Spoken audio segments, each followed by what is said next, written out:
नमस्कार, हमारे चैनल में आपका स्वागत है। मैं हूं रामचंद्र मौर्य। 2024 लोकसभा चुनाव जैसे जैसे नज़दीक आ रहा है, सियासी गतिविधियां बढ़ती जा रही हैं।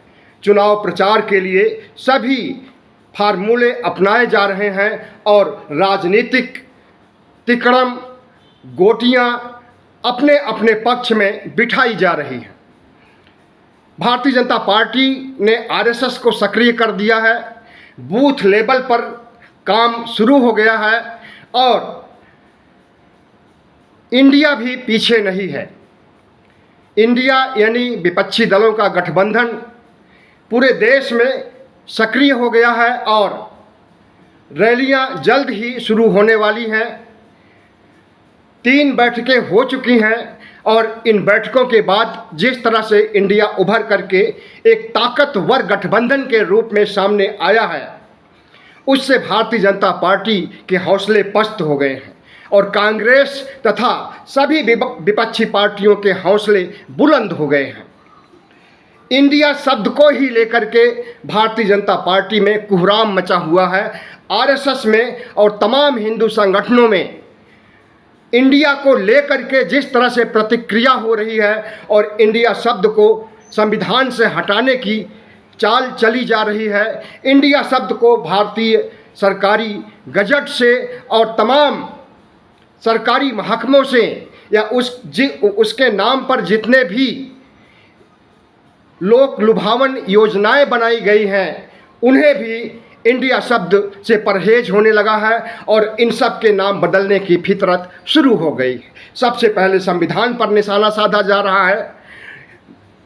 संविधान के प्रियम्बल में, प्रस्तावना में इंडिया शब्द जो लिखा हुआ है, इंडिया दैट इज भारत, तो उस इंडिया को सबसे पहले हटाने की कवायद शुरू हो गई है और इसीलिए संसद का सत्र बुलाया गया है, खास सत्र, विशेष सत्र बुलाया गया है। लेकिन उत्तर प्रदेश, जहाँ से कि 80 सीटें हैं, कहा जाता है कि उत्तर प्रदेश प्रधानमंत्री बनाने के लिए लोकसभा चुनाव में अच्छी खासी बहुमत दिलाता है और उत्तर प्रदेश की 80 सीटें ही यह सुनिश्चित करती हैं कि दिल्ली के सिंहासन पर कौन बैठेगा। तो उत्तर प्रदेश की गहमा गहमी चुनाव की बढ़ गई है। उत्तर प्रदेश में इंडिया सक्रिय हो गया है, कांग्रेस पांव पसार रही है और सभी जातियों को साधने की कोशिशें हो रही हैं। खास करके ओबीसी, एससी, एसटी को साधने के लिए कांग्रेस भी कोशिश कर रही है, अखिलेश यादव की पार्टी सपा भी कोशिश कर रही है और एनडीए भी कोशिश कर रहा है। अब देखना यह है कि किसकी कोशिश रंग लाएगी और किसे 80 में से ज़्यादातर सीटें मिलेंगी। जिसे ज़्यादातर सीटें मिलेंगी वही दिल्ली के सिंहासन पर बैठ सकेगा, वह इंडिया हो या एनडीए हो। उत्तर प्रदेश में पिछड़ों की राजनीति, बिहार में पिछड़ों की राजनीति, या यूं कहें कि उत्तर भारत में पिछड़ों की राजनीति को साधने के लिए सभी पार्टियां एकजुट हो गई हैं। इंडिया ने भी कमर कस ली है और इंडिया के निर्माण में बहुत बड़ी भूमिका निभाने वाले नीतीश कुमार के बारे में, जो कि बिहार के मुख्यमंत्री हैं, पिछड़ी जात से आते हैं, कुर्मी जाति से, तो कहा यह जा रहा है कि अगर नीतीश कुमार को उत्तर प्रदेश के किसी सीट से चुनाव लड़ा दिया जाए तो उसका असर बाकी सीटों पर पड़ेगा। अपनी सीट तो जीतेंगे ही, दूसरी सीटों पर जिस पर कि कुर्मी और पिछड़ी जातियों के लोग बहुमत में हैं, वहाँ पर भी इंडिया को फायदा मिल सकता है। इस उद्देश्य से नीतीश कुमार ने अपने एक मंत्री श्रवण सिंह को उत्तर प्रदेश भेजा हुआ है, यह टोर लगाने के लिए कि अगर नीतीश कुमार उत्तर प्रदेश से, खास करके कहा जा रहा है कि फूलपुर से चुनाव लड़ने वाले हैं, फूलपुर में वो ज़मीनी हकीकत की तलाश कर रहे हैं श्रवण सिंह, जो कि मंत्री हैं, और उसके आसपास के तमाम लोकसभा सीटों पर भी जो कुर्मी बाहुल्य सीट है उस पर भी वो संभावनाओं की तलाश कर रहे हैं। तो आज श्रवण सिंह ने मीडिया को बताया कि भारतीय जनता पार्टी को हराने के लिए, एनडीए को हराने के लिए बिहार से चल करके अगर नीतीश कुमार उत्तर प्रदेश आ जाते हैं, हालांकि बिहार से आने पर भी बिहार में दावेदारी उनकी कम नहीं होगी, नालंदा सीट उनकी बरकरार रहेगी, नालंदा से भी लड़ेंगे और फूलपुर से भी लड़ेंगे, ऐसी बातें कही जा रही हैं श्रवण सिंह के द्वारा। तो ऐसे में सवाल उठता है कि क्या अखिलेश यादव नीतीश कुमार को पिछड़ों की राजनीति करने के लिए उत्तर प्रदेश में अलाउ करेंगे? क्या अखिलेश यादव चाहेंगे कि जो पिछड़ों पर, उत्तर प्रदेश के पिछड़ों पर उनकी जो पकड़ है उसमें सेंधमारी का काम नीतीश कुमार करें? लेकिन अखिलेश यादव इन चीज़ों के पीछे नहीं पड़ रहे हैं, क्योंकि भारतीय जनता पार्टी को हराना है तो कोई भी फार्मूला इस समय इंडिया के लोग मान सकते हैं। अखिलेश यादव भी इस फार्मूले पर हस्ताक्षर कर चुके हैं कि अगर नीतीश कुमार उत्तर प्रदेश आते हैं तो उनका स्वागत है और पिछड़ों की ताकत बढ़ेगी और पिछड़ी जातियों का एक मुश्त वोट इंडिया को जाएगा और तभी इंडिया की सरकार बनेगी। भारतीय जनता पार्टी भी मिशन 80 चला रही है उत्तर प्रदेश में। मिशन 80 का उद्देश्य है कि 2024 के चुनाव में लोकसभा की सभी 80 सीटों पर विजय प्राप्त किया जाए। लेकिन मिशन 80 में कितना कामयाब होंगे योगी और मोदी, कुछ नहीं कहा जा सकता है, क्योंकि जिस तरह से एंटी इनकम्बेंसी है और जिस तरह से उत्तर प्रदेश में पिछड़ों की दुर्गति हुई है, पिछड़ों की जनगणना तक नहीं कराई गई है और जिस तरह से अल्पसंख्यकों को प्रताड़ित किया जा रहा है, किया जाएगा, इस पर भी नज़र डालनी चाहिए कि भारतीय जनता पार्टी को उत्तर प्रदेश में पहले जैसी सफलता नहीं मिल पाएगी। 2014 के लोकसभा चुनाव में भारतीय जनता पार्टी को यहाँ 72 सीटें मिली थी 80 में से। 2019 में 62 सीटें मिली थी 80 सीट में, और इस बार उसका मिशन उत्तर प्रदेश है, मिशन 80 है। और मिशन 80 में कितनी कामयाबी हासिल हो पाएगी अभी कुछ नहीं कहा जा सकता है। लेकिन 2014 और 2019 में उत्तर प्रदेश में विपक्ष कमज़ोर था, विपक्षी एकता तो थी ही नहीं। सिर्फ कुछ पार्टियां जिसमें सपा, बसपा, कांग्रेस वगैरह थी विपक्ष में, लेकिन इनमें एकता नहीं थी। लेकिन इस बार विपक्ष उत्तर प्रदेश में क्या पूरे भारत में मजबूत हो चुका है और प्रधानमंत्री इस मजबूती से डरे हुए हैं। अब देखना यह है कि उत्तर प्रदेश में भारतीय जनता पार्टी जो भारी बहुमत लेकर के आती थी और दिल्ली के सिंहासन को हासिल करती थी, इस बार क्या प्रश्न चिन्ह लग पाएगा? प्रश्न चिन्ह लगने के बहुत से आधार हैं। सबसे बड़ी वजह महंगाई, गरीबी, बेरोजगारी, गुंडा राज, बुलडोजर राज, अल्पसंख्यकों के नरसंहार की बात, अल्पसंख्यकों से सौतेला व्यवहार, अल्पसंख्यकों को ख़त्म कर देने की भारतीय जनता पार्टी की साजिश, हिंदू मुस्लिम ध्रुवीकरण, इन सब वजहों से भारतीय जनता पार्टी 2024 और 2019 में सफलता हासिल की थी और इसके खिलाफ बोलने वाला उस समय कोई नहीं था, और अगर थे भी तो उनमें एकता नहीं थी।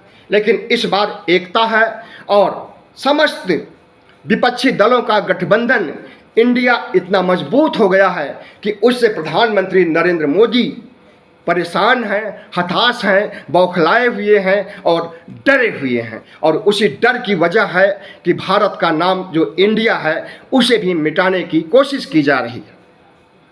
इंडिया शब्द के बारे में भारत में जब इतनी चर्चा चल रही है और इंडिया शब्द से इतने नफरत की आवाज़ें उठ रही हैं भारतीय जनता पार्टी की तरफ से, तो पाकिस्तान में के लोग मज़े ले रहे हैं। पाकिस्तान का मीडिया कह रहा है कि अगर भारत इंडिया शब्द को हटा देगा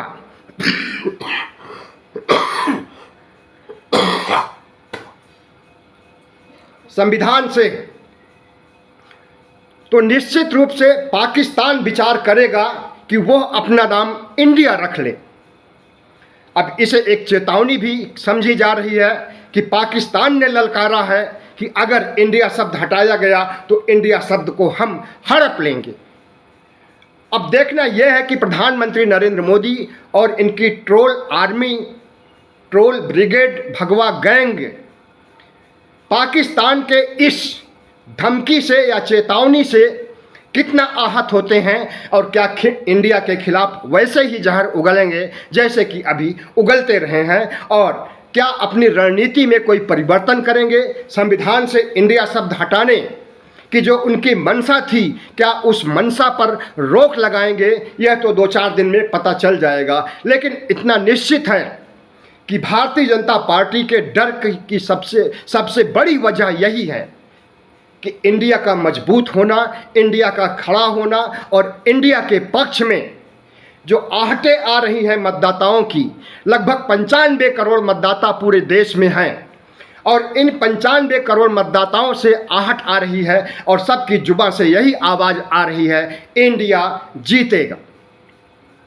ऐसे में भारतीय जनता पार्टी को हताश, निराश, परेशान होना स्वाभाविक है। भारतीय जनता पार्टी को यह भी पता चल गया है कि अब मोदी मैजिक काम नहीं आने वाला है।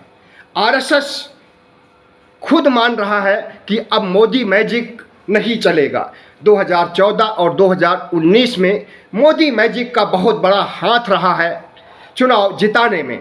इसी तरह से हिंदू मुस्लिम ध्रुवीकरण, मुसलमानों के खिलाफ वक्तव्य जारी करके मुसलमानों के नरसंहार की बात करके हिंदू वोटों को एक तरफ कर लेना और उनसे वोट हासिल कर लेना, अब भारतीय जनता पार्टी की रणनीति काम नहीं आने वाली है।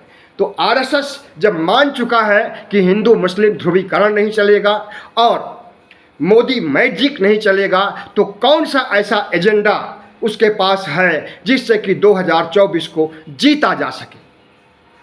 भारतीय जनता पार्टी, आरएसएस के लोग जिस तरह से संविधान को बदलने और संविधान में छेड़छाड़ करने, संविधान के मूल ढांचे को ख़त्म करने या संविधान को ही ख़त्म करने की साजिश रच रहे हैं और प्रधानमंत्री कार्यालय तक से बड़े बड़े लेख लिखे जा रहे हैं संविधान के खिलाफ में, लोकतंत्र के खिलाफ में, तो ऐसे में सवाल उठता है कि भारतीय जनता पार्टी की घबराहट इतनी ज़्यादा बढ़ गई है कि अब वह संविधान को ही निशाने पर लेना चाहता है और लोकतंत्र को ख़त्म करना चाहता है।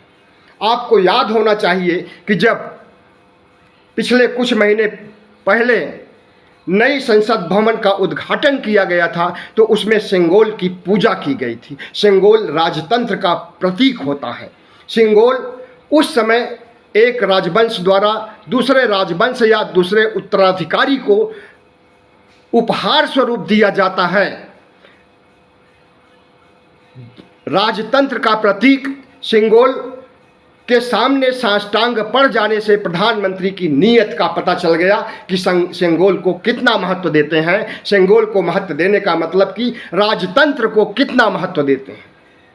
तो क्या प्रधानमंत्री नरेंद्र मोदी भारतीय लोकतंत्र को ख़त्म करके राजतंत्र स्थापित करना चाहते हैं, सिंगोल ग्रहण करना चाहते हैं और इस देश की में 1950 से जब से संविधान लागू हुआ है, 1950 से लेकर के अब तक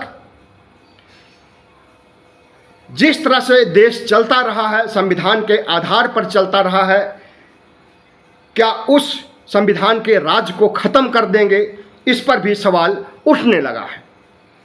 लेकिन प्रधानमंत्री नरेंद्र मोदी को सोचना चाहिए कि जो कुछ वो कर रहे हैं क्या वो देश हित में है, क्या वो 140 करोड़ लोगों के हित में है? क्या वो संविधान के हित में है? क्या वो लोकतंत्र के हित में है?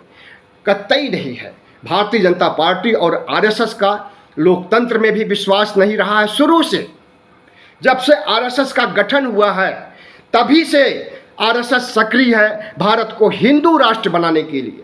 धर्मनिरपेक्ष राष्ट्र को हिंदू राष्ट्र बनाना चाहता है आरएसएस, और भारतीय जनता पार्टी उसकी एक राजनीतिक इकाई है, एक राजनीतिक शाखा है, और जो आरएसएस कहता है वही भारतीय जनता पार्टी करती है। 2014 से अब तक लगभग 10 साल बीत चुके हैं और इन भगवा राज के दौरान संविधान को नहीं हटाया जा सका, संविधान पर खतरा नहीं मंडराया, लेकिन वो खतरा अब मंडरा रहा है। अब संविधान को हटाने की बात हो रही है, अब संविधान को नष्ट करने की बात हो रही है। तो ऐसे में देशवासियों को चौकन्ना हो जाना चाहिए, एनडीए को चौकन्ना हो जाना चाहिए कि भारतीय जनता पार्टी की नीयति क्या है, आरएसएस की नीयति क्या है, उसके नीयति को पहचानना चाहिए। और जो संकेत मिल रहे हैं भारतीय जनता पार्टी और आरएसएस की तरफ से, उससे यही कहा जा सकता है कि अगर भारतीय जनता पार्टी 2024 में लोकसभा चुनाव जीत जाती है तो 2025 में विजयदशमी के दिन तक भारत को हिंदू राष्ट्र घोषित कर दिया जाएगा। फिर न संविधान का कोई मतलब होगा और न लोकतंत्र का कोई मतलब होगा, न धर्मनिरपेक्षता का मतलब होगा, न समाजवाद का मतलब होगा, न इस देश की साझा संस्कृति से कोई मतलब होगा, और न इस देश में जो एक सौहार्द, आपसी सौहार्द, भाईचारा कायम था वो कायम रह पाएगा।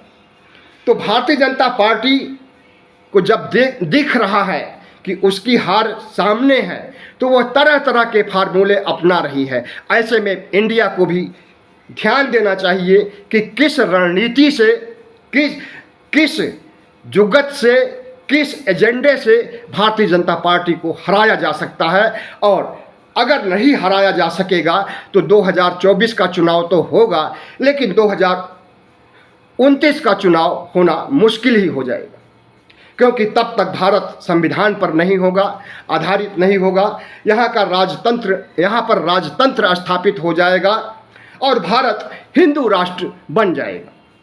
तो हिंदू राष्ट्र से बचने के लिए, भारतीय जनता पार्टी और आरएसएस के आतंक से बचने के लिए, भारतीय जनता पार्टी और आरएसएस की कुटिल नीतियों, जो उनकी नीतियां हैं पिछड़ों के खिलाफ, अल्पसंख्यकों के खिलाफ, दलितों के खिलाफ, आदिवासियों के खिलाफ, इससे बचने के लिए भारतीय जनता पार्टी को हराना, एनडीए को हराना बहुत ज़रूरी है। और इंडिया को जिताना, इंडिया का हाथ मजबूत करना बहुत ज़रूरी है। बहुत बहुत धन्यवाद। हमारे चैनल को सब्सक्राइब कीजिएगा, लाइक कीजिएगा और शेयर कीजिएगा ताकि हमारी आवाज़ दूर दूर तक जा सके।